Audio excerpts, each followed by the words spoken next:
안녕하십니까. 이종민의 소소한 일상.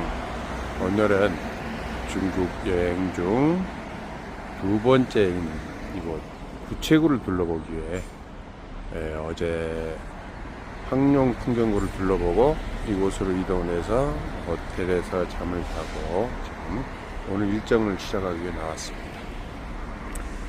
이곳 구체구는 중국 국가지정 국립공원입니다. 이곳에도 오체지가 있습니다. 층층 계단식 못인데요. 이곳의 물빛이 굉장히 아름답다고 합니다. 이곳 중국인들이 죽기 전에 가장 가보고 싶은 곳 중 한 곳이 이 구체구라고 합니다. 그러니까 중국에서는 황산을 봤다면 다른 산을 보지 않고 구체구의 물을 봤다면 다른 물을 보지 않는다라는 말이 있을 정도로 영롱하고 에메랄드빛 세계의 아름다운 물빛이라고 하는데요. 오늘 이곳 유네스코로 지정된 세계 자연문화유산으로 지정된 이곳 구체구를 한번 둘러보도록 하겠습니다.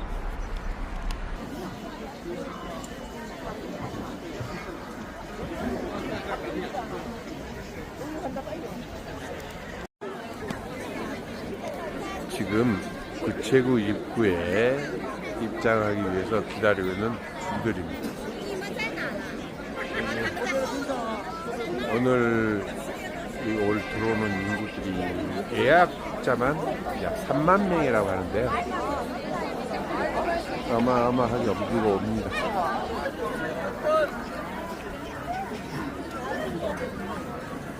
이곳까지 오는데 한 30분 걸렸습니다.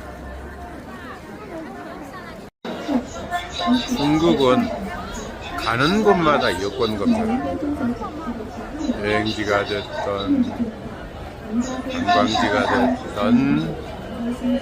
열차를 타던 대지간 이 여권 검사가 필수입니다.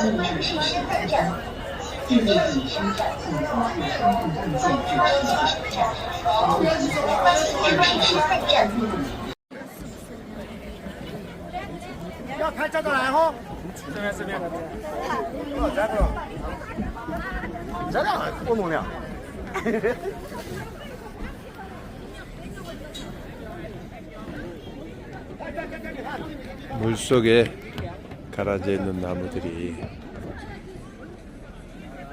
구렁이가 들어앉아 있는 것 같아요.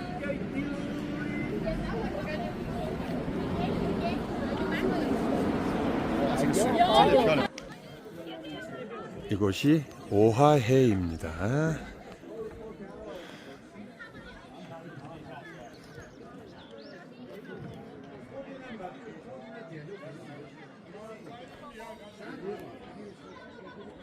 저 위에는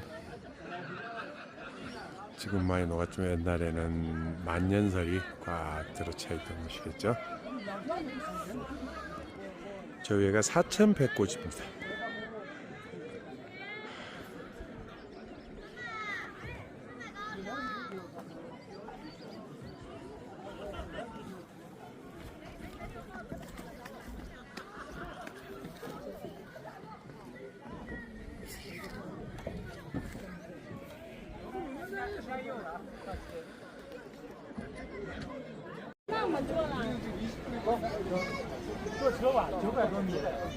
이제 오화해를 둘러보고 이곳에서 진주탄 폭포까지 약 한 700m 정도 떨어져 있는데 그곳으로 이동을 하겠습니다.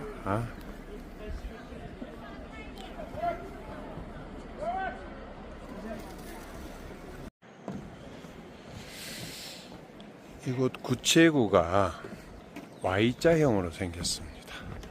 그래서 입구에서 올라오면은 삼거리가 나오는데 삼거리에서 장해 쪽과 이쪽 오화해 쪽 양쪽으로 다 갈라지는데요. 우리가 먼저 가고 싶다고 해서 장해를 먼저 가고 오화해를 먼저 오고 싶다고 해서 먼저 올 수 있고 그렇지는 않습니다. 이게 워낙 오는 인구가 많다 보니까 삼거리에서 조절을 합니다. 조절을 해서 오른쪽으로 신호를 하면 오른쪽으로 먼저 가고, 좌측을 신호하면 좌측으로 가서 장애 쪽을 먼저 가고 그렇습니다. 우리는 오늘 우측으로 보내서 오하해를 먼저 오게 됐습니다.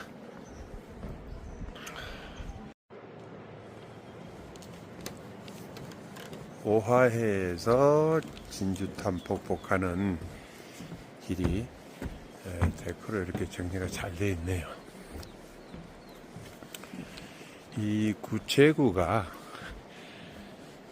1975년 산림경찰인 중국 공안이 발견을 했다고 합니다.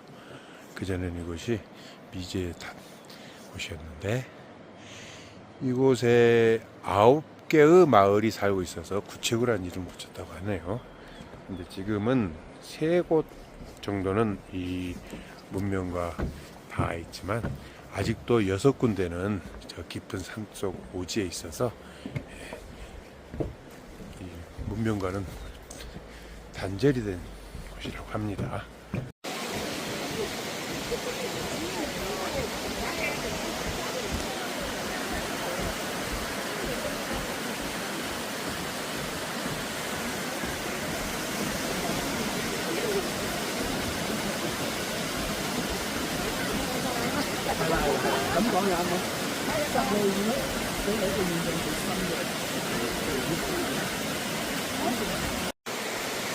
네, 이곳이 진주탄 폭포입니다. 구체군의 수많은 폭포 가운데서도 아름답기로 유명한 3대 폭포 중 하나입니다. 이 진주탄 폭포는 떨어지면서 물방울이 튀는 모습이 꼭 진주 알갱이가 흐르는 것 같아요. 진주탄이라는 이름이 붙었다고 하네요. 저 뒤로 보이는 설산과 어울려서 아주 환상적입니다.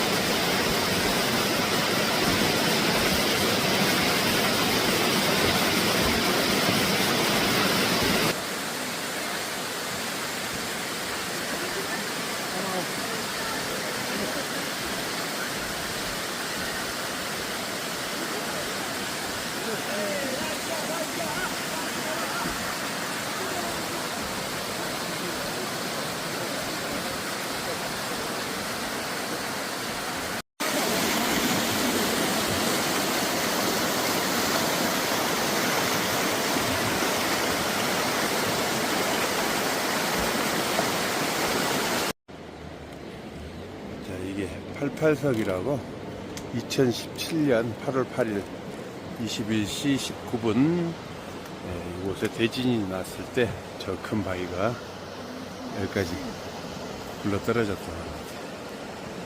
그래서 88석이라고 이름이 붙었네요. 자, 이곳은 경회입니다.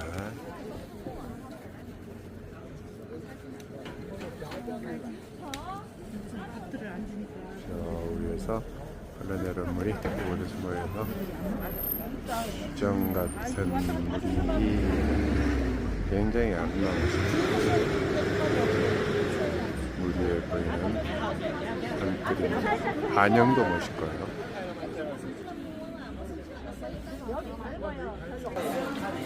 우리 한복같이 전통복장을 대여해 주는 것인데요.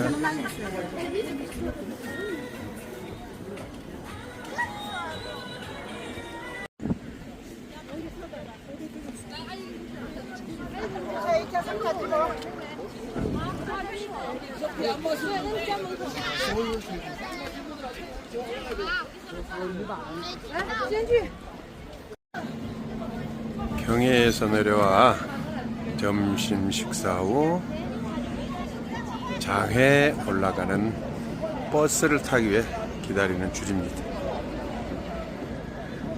사람들이 계속 들어옵니다.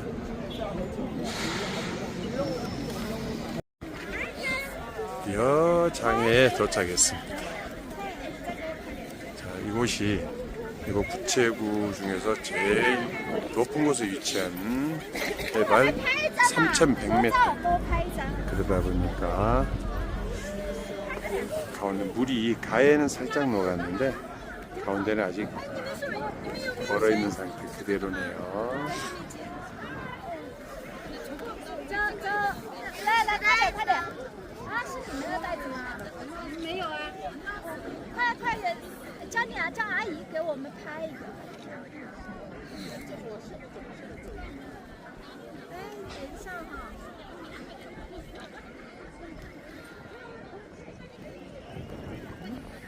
我就7千多了。你们也拍一个。 여름에 아무리 폭우가 내려도 수량이 불난다고 그래도 넘치질 않는다고 합니다. 그리고 가뭄이 와도 물이 마르지 않는 곳이고 장해라고 하네요.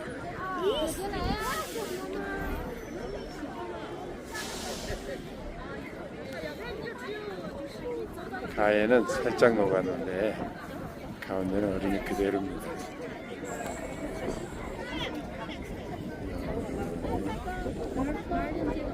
보이시죠?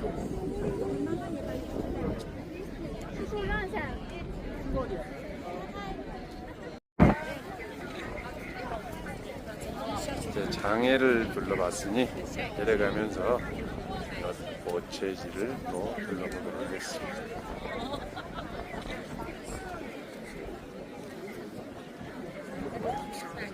아래까지 내려가긴 하는데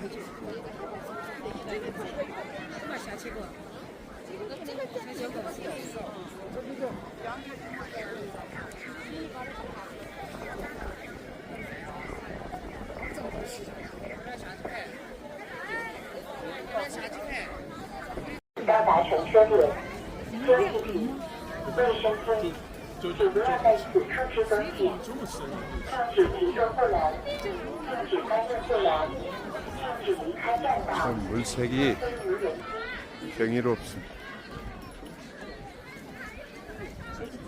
어떻게 저런 색이 나오는지 모르겠네요. 칼슘과 석회 성분의 주종을 이루는가.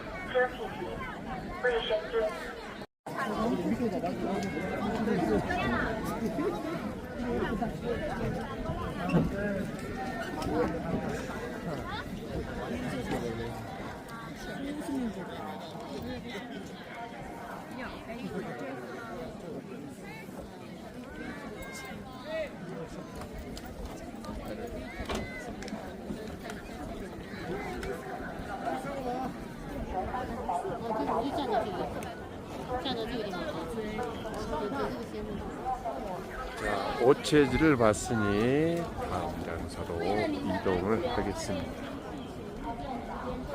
자, 오체지는 사실 조금 실망이네요. 수량이 좀 많았으면은 더 좋았을 것 같은데 이 황룡 풍경구의 오체지보다는 못하지만 그래도 물색만은 이쁩니다.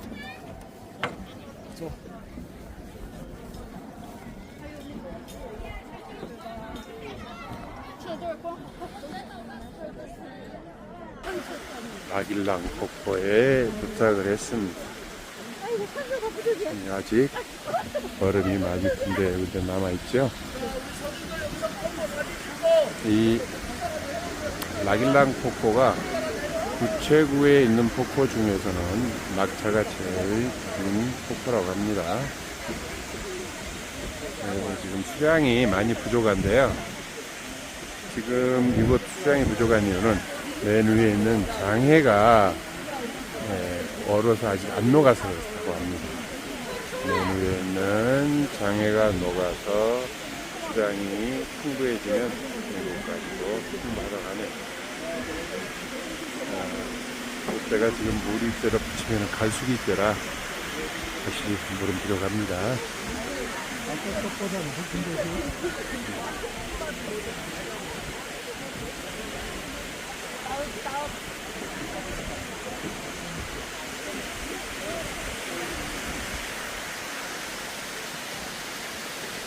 18월 되면 이게 전체가 물이 굉장히 많이 흘러내린다고 하는데요.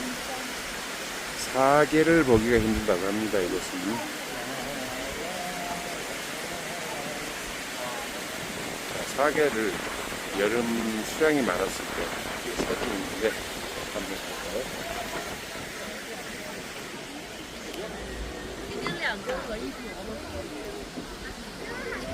수량이 풍부할 때는 물이 이렇게 많이 내린다고 합니다. 아쉽지만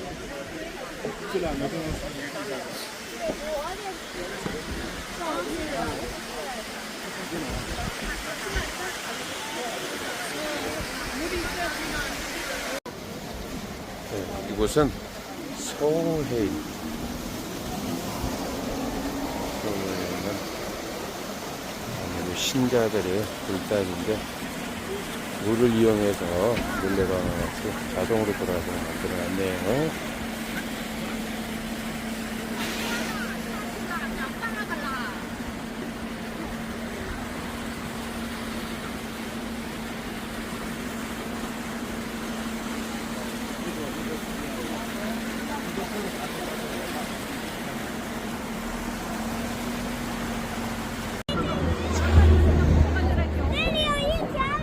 수심이 깊어질수록 에메랄드 색이 더 짙어집니다. 이곳이 깊이가 약 한 3, 4m 정도 나온다고 그럽니다.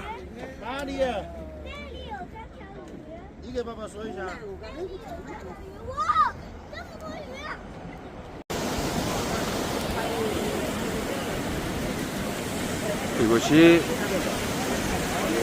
구체구에 있는 3대 폭포 중 마지막 폭포인 수정폭포.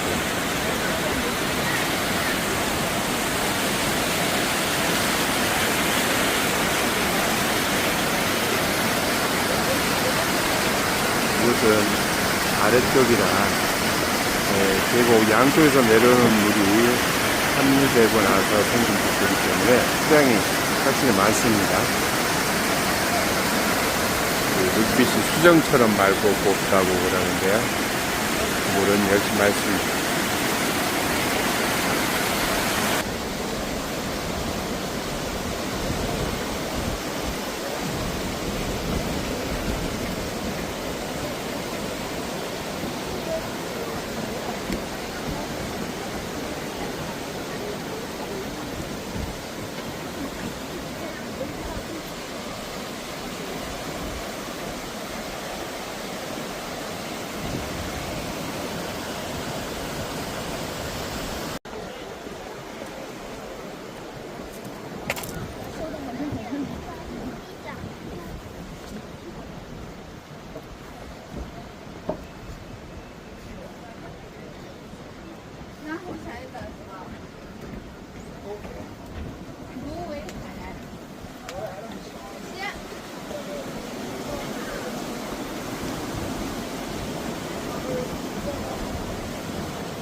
저곳에 있는 탑은 이름이 백탑이라고 한답니다.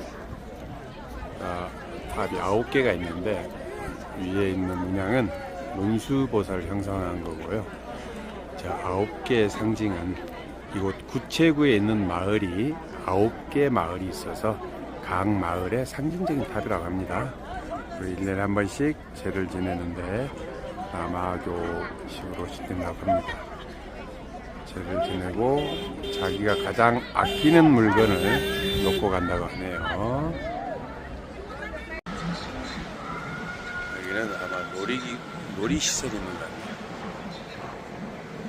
자, 이곳이 구체 천거정, 일생에 꼭 한번 봐야 되는 연출이라고 하니까 연극이겠죠.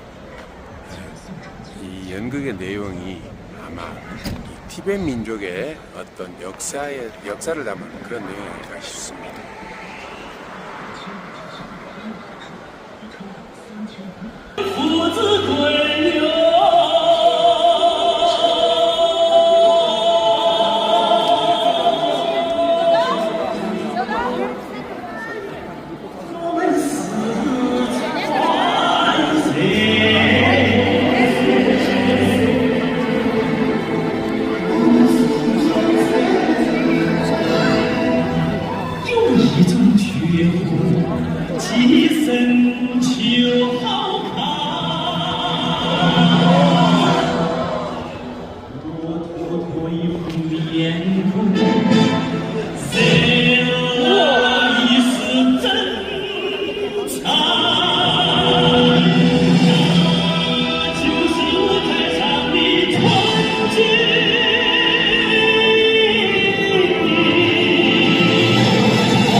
文成公主把汉民族的文化传播到吐蕃，促进了当地经济和社会的发展，铸就了唐朝和吐蕃的和平与繁荣，书写了唐波历史上影响深远的一页。